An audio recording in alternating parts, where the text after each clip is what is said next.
पांचवा अध्याय देवी दूत स्वाद विनियोग। इस उत्तर चरित्र के ऋषि रुद्र देवता महासरस्वती, छंद अनुष्पत शक्ति, भीमा, बीज, भ्रामरी, तत्र, सूर्य और स्वरूप साम वेद हैं।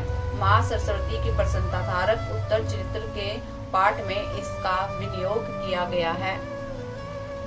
बोलो दुर्गा माता की जय। ध्यान।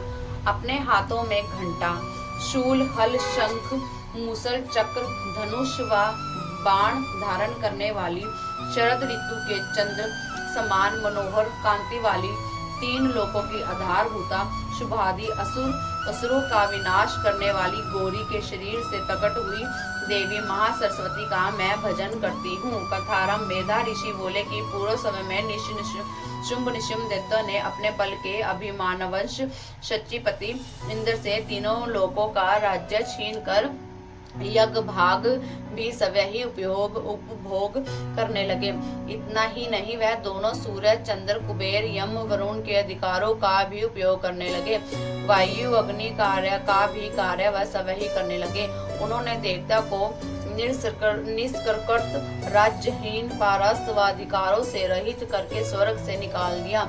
उन असुरों से निष्कृत देवता यह विचार करके कि देवी ने हमें वर दिया था कि विपदा काल में स्मरण करने पर तुम्हारी विपदाओं को दूर कर दूंगी, वह देवता हिमालय पर जाकर भगवती विष्णु माया की इस प्रकार स्तुति करने लगे।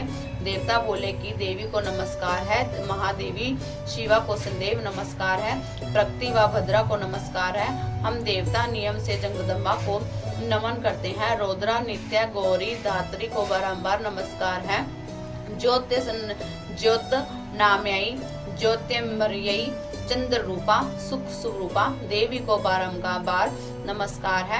शरण ग्रहण करने वालों को कल्याण करने वाली वृद्धि व सिद्ध रूपी देवी को हम देवता बारंबार नमस्कार करते हैं। त्रिदिति असुरों की लक्ष्मी, राजलक्ष्मी, शिवारणी स्वरूपा आप जगदम्बिका को बारंबार नमस्कार है। दुर्गा, दुर्गा पारा सारा सर्वकारिणी, ख्याति, कृष्णा, दुर्मा देवी को संदेव नमस्कार है। अति सौम्य व अति रौद्र रूपा देवी को हमारा नमस्कार है। उस देवी को हम बारंबार प्रणाम करते हैं। संसार की मूलाधार कृति देवी को बारंबार नमस्कार है। जीवों में विष्णु की माया रूप में प्रसिद्धि देवी को नमस्कार है, बारंबार नमस्कार है। चाराचार जगत के जीवों में चेतना रूप स्थित देवी को नमस्कार है, बारंबार नमस्कार है। जीवों में बुद्धि रूप में स्थित देवी को नमस्कार है, बारंबार नमस्कार है। सभी जीवों पर निद्रा रूप से स्थित देवी को नमस्कार है, बारंबार नमस्कार है। जीवों पर शुद्धा भूख रूप से स्थित देवी को नमस्कार है, बारंबार नमस्कार। जीवों में छाया रूप से स्थित देवी को नमस्कार है, बारंबार नमस्कार है। जीवों में शक्ति बल रूप से स्थित देवी को नमस्कार है, बारंबार नमस्कार है। जीवों में तृष्णा प्यास रूप से स्थित देवी को नमस्कार है, बारंबार नमस्कार है। जीवों में शांति क्षमा रूप से स्थित देवी को नमस्कार है, बारंबार नमस्कार है। जीवों में जाति रूप से स्थित देवी को नमस्कार है, बारंबार नमस्कार है। जीवों में लज्जा रूप स्थित देवी को नमस्कार है, बारंबार नमस्कार है। जीवों में शांति रूप से स्थित देवी को नमस्कार है, बारंबार नमस्कार है। जीवों में श्रद्धा रूप से स्थित देवी को नमस्कार है, बारंबार नमस्कार है। जीवों में कांति रूप से स्थित देवी को नमस्कार है, बारंबार नमस्कार है। जीवों में लक्ष्मी रूप से स्थित देवी को नमस्कार है, बारंबार नमस्कार है। जीवों में व्रती रूप से स्थित देवी को नमस्कार है, बारंबार नमस्कार है। जीवों में स्मृति रूप से स्थित देवी को नमस्कार है, बारंबार नमस्कार है। जीवों में दया रूप से स्थित देवी को नमस्कार है, बारंबार नमस्कार है। जीवों में दृष्टि रूप से स्थित देवी को नमस्कार है, बारंबार नमस्कार है। जीवों में माता रूप से स्थित देवी को नमस्कार है, बारंबार नमस्कार है। जीवों में भ्रांति रूप से स्थित देवी को नमस्कार है, बारंबार नमस्कार है।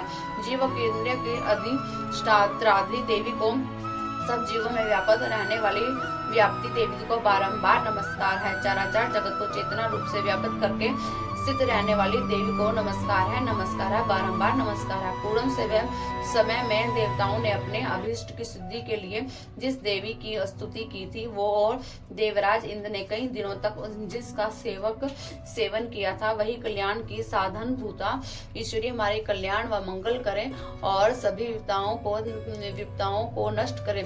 दुष्ट देवता द्वारा पीड़ित हम सब देवता जिस परमेश्वरी को अब नमस्कार कर रहे हैं और भक्ति भाव से स्मरण करने पर शीघ्र ही सभी विपदाओं को कष्ट नष्ट कर देती है, वही जगदम्बा इस समय हमारे संकट का निवारण करे।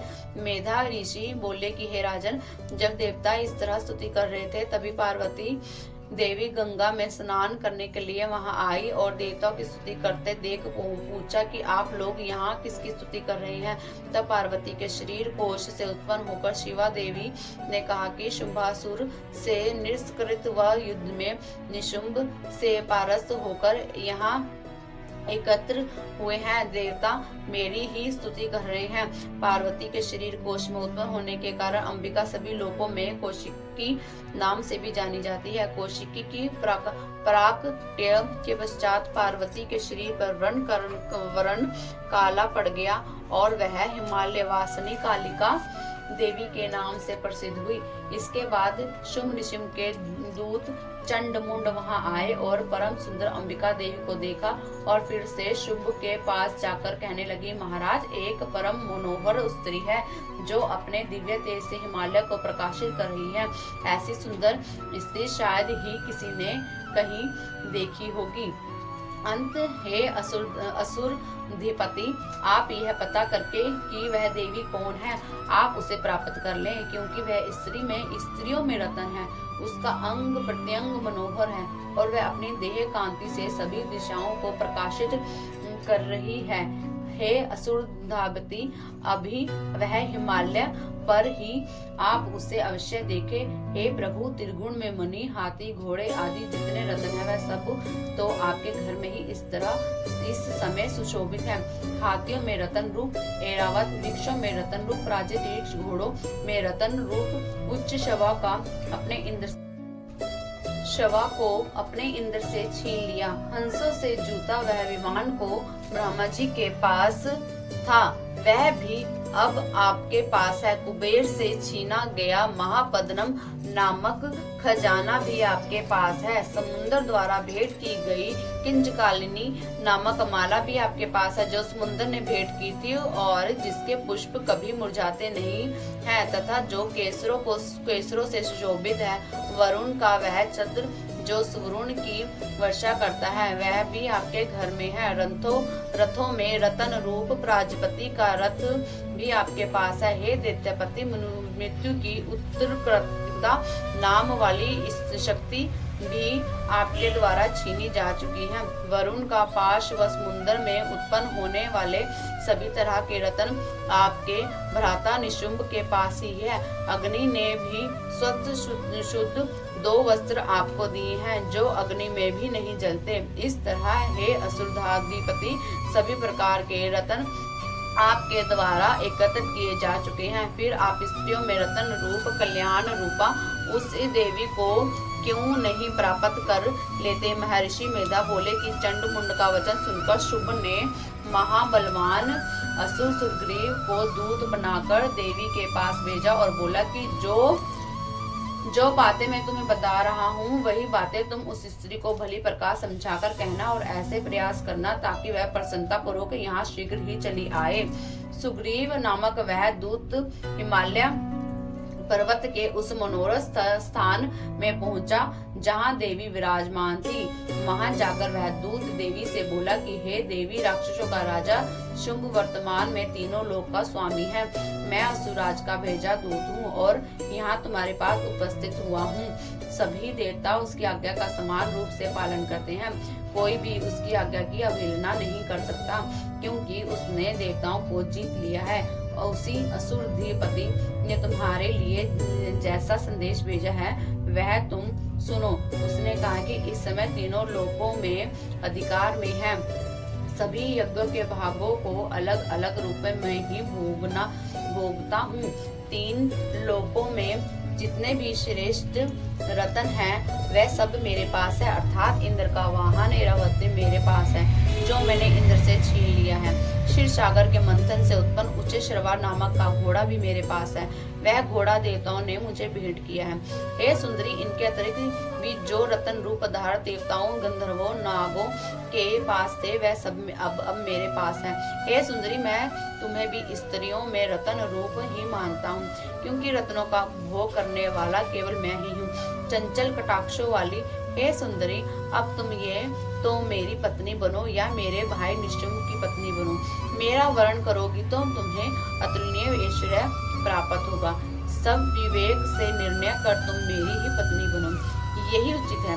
महर्षि मेधा बोले कि दूध के मुख से शुंभ का संदेश सुनकर कल्याण रूपा जगत धारणी देवी दुर्गा मन गंभीरता से मुस्कुराकर बोली कि हे दूत, तुमने सब कुछ सत्य कहा है, इसमें जरा भी मिथ्या नहीं है। शुंभ निश्चय ही तीनों लोकों का स्वामी है और निशुंभ भी कम पराक्रमी नहीं है, लेकिन समस्या यह है कि इस संबंध में मैंने एक प्रण कर रखा है, उस प्रण को मैं कैसे तोड़ दूं? यह प्रण मेरे अज्ञानता में बहुत पहले ही कर लिया था। तुम उस प्रण को सुनो। मैंने प्रण किया है कि जो कोई मुझे युद्ध में परास्त करके मेरे गर्व को तोड़ देगा और जो संसार में मेरे समान बलशाली होगा वही मेरा स्वामी होगा। अंत शुंभ या निशुंभ में से कोई भी यहाँ आकर पहले मुझसे युद्ध करे और फिर मुझसे परास्त करे, मुझसे विवाह कर ले, इसमें विलंब कैसा? देवी के ऐसे कहने पर दूत बोला कि देवी, तुम घमंड में चूर होकर ही ऐसा कह रही हो, लेकिन ऐसी गर्वपूर्ण बातें मेरे सामने ना करो, क्योंकि तीनों ही लोकों में मुझे तो कोई नहीं दिखाई देता जो शुंभ निशुंभ के सामने युद्ध में खड़ा रह सके। हे देवी, सारे देवता भी अन्य देवताओं के सम्मुख युद्ध में नहीं ठहर पाते, तब तुम स्त्री होकर शुंभ निशुंभ का युद्ध में कैसे सामना कर सकोगी? इंद्र को देवताओं का राजा था, वह भी सुशोभित देवताओं के सामने नहीं टिक पाया, तब तुम स्त्री होकर शुंभ निशुंभ के सामने युद्ध भूमि में कैसे जा सकोगी? इसलिए मेरा कहा मानो तो तुम शुंभ निशुंभ के पास मेरे साथ ही चल पड़ो।